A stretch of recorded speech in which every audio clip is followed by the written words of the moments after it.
ñàkk xaalis la wala dañ ko amalul importance fulaaluñu ko. bon xam nga man xam nga lan moo ma jaaxal ci réew mi actuellement nañu xool secteurs yi ñu wax ma tey ban secteur mooy dox ci réew mi tey ji bu fekkee ni làmb ji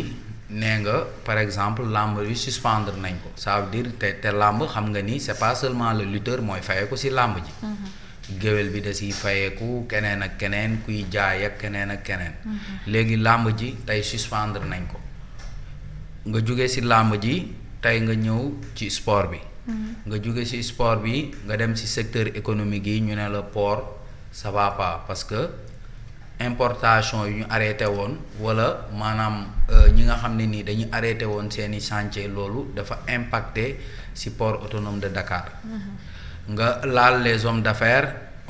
yëpp nermeelu nañ kon où est-ce que va le pays quand même parce que à un moment donné aussi quand tu fais le tableau ce que tu vois ça ne te rassure pas. te tamit le sport il faut pas qu'on oublie que en fait le sport tey c'est un facteur de développement parce que xam nga Sénégal tey ji boo gisee ñu am chance mooy on a des clubs yoo xam ne nii ay centre de formation lañu centre de formation yi xam nga ay jamono ay jaraaf nga doon gën a dégg ay Jeanne d'Arc affaire yooyu mais on a des Sénégalais yoo xam ne ils sont allés à l'étranger dem football yi am xaalis ñëw investir ci biir dëkk bi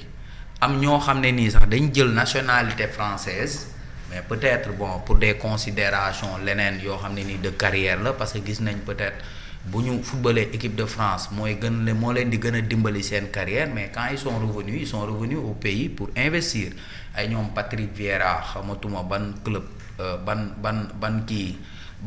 ban institut de formation ci football la investir ak ñeneen l'autre là suñu benn buteur damay fàtte turam ak ñeneen donc ils ont investi dans le pays.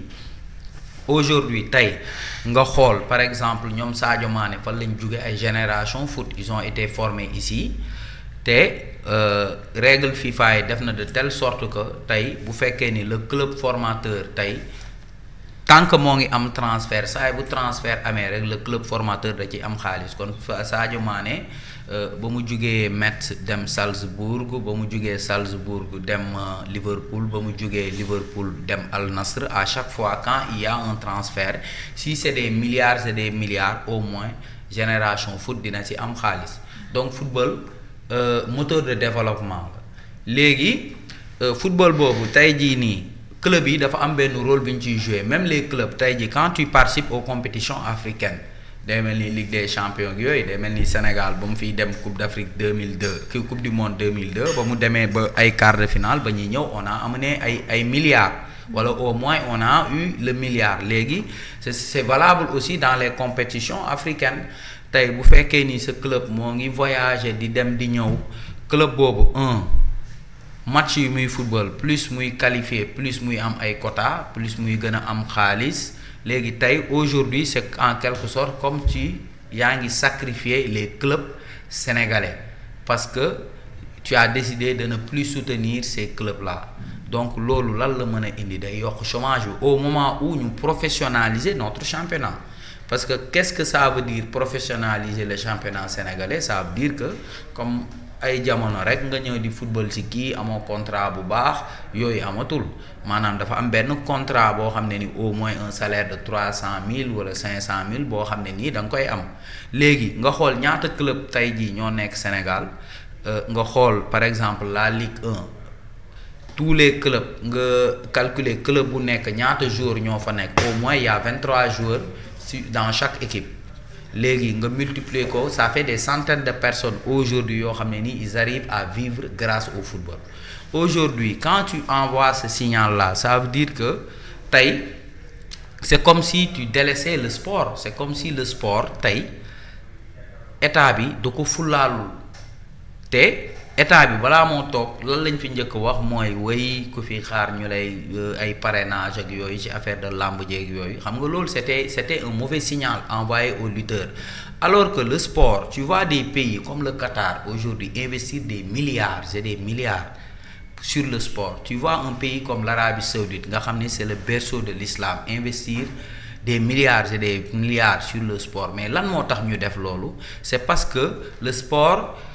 au lieu mis à part l'aspect jeu c'est comment dirais-je benn outil de communication là parce que c'est pour montrer aux gens comment dirais-je ñun nan la ñuy dundee parce que xam nga tey les arabes tubaab bi dañuy yàq seen der way seen dëkk respecté wuñu les droits de la femme xamuñu lii xamuñu laa xamuñu lële mais en invitant des grands stars comme Cristiano Ronaldo ay Sadio Mané seen dëkk ça permet de montrer à la face du monde que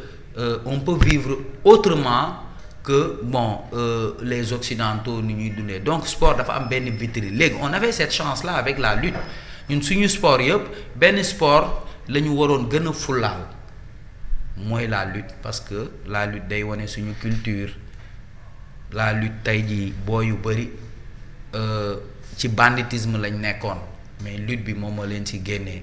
yow tey tu décides de suspendre la lutte c'est pourquoi j'avais dit que aujourd'hui il y a un aveu d'échec parce que celui qui est censé garantir la sécurité des personnes et des biens s'il décide de retirer sa couverture sécuritaire ça veut dire que cette personne-là est en train de nous dire maintenant je peux plus garantir votre sécurité donc en attendant je dis stop.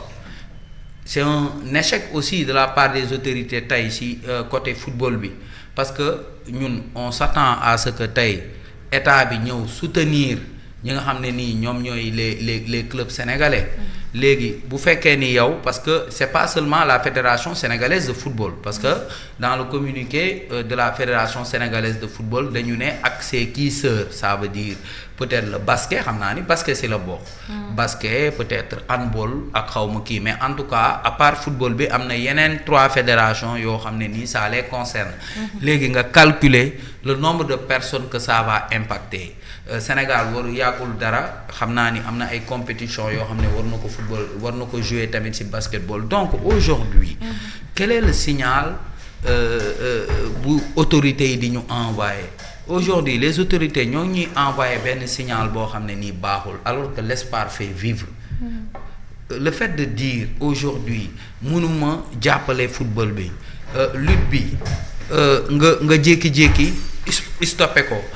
secteur économique yi taxaw kon où va le pays